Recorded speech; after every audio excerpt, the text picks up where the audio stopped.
Ambasador Indonezije sa svojim saradnicima posetio je danas grad Čačak i preduzeće Maruška sa ciljem da pruži podršku ovom udruženju žena i ovom ateljeu. Dogovor o poseti ambasadora Indonezije datira od pre godinu dana. Saradnja sa ambasadorom iz Indonezije je krenula dosta ranije kada smo imali promocije upravo ženskih firmi iz Čačka i predstavili naš proizvodni program koji je on naravno bio oduševljen i imao je želju da upozna Udruženje poslovnih žena Nadežda Petrović, a naročito firmu Marušku kojoj se danas upravo i nalazimo i dočekujemo ambasadora.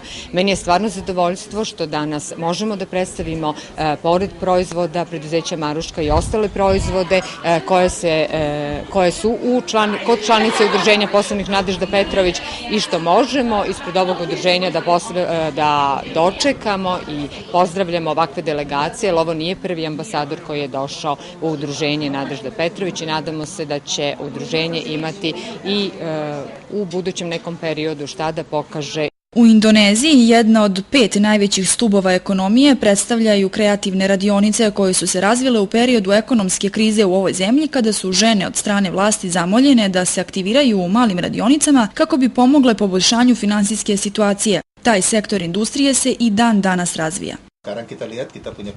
Srećni zbog razvoja posla koje gospođa Maruška ima i ona nije samo uspešna ovde u zemlji, ona je takođe posluje sa dosta zemalja u inostranstvu.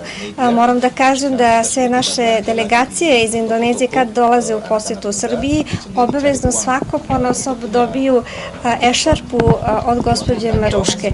Tako da morate da znate da Maruška je dosta već postala i poznata u Indoneziji upravo zato što svako ko se vrati, a bilo ih je mnogo, imaju i posjeduju privatno jednu Marušku ešarpu.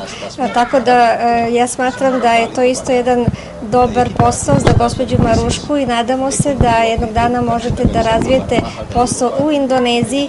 Maruška Topalović, vlasnik radionice, ne skrivajući emocije, je podelila svoje oduševljenje sa prisutnima ovom posetom i zahvalila se ambasadoru i njegovim saradnicima na podršci.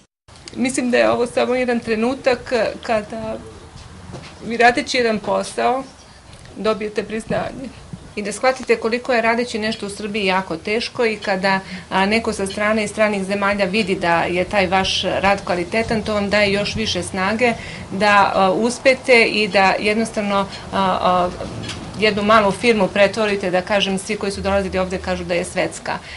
Ambasador Indonezije je obišao atelje Maruška gde je imao priliku da se upozna sa načinom rada ove radionice, ne skrivajući interesovanje za razmenu iskustava između naše i indonežanske kreativne industrije. U posetu su pored ambasadora došli i predstavnici folklorne grupe Krido Budaja.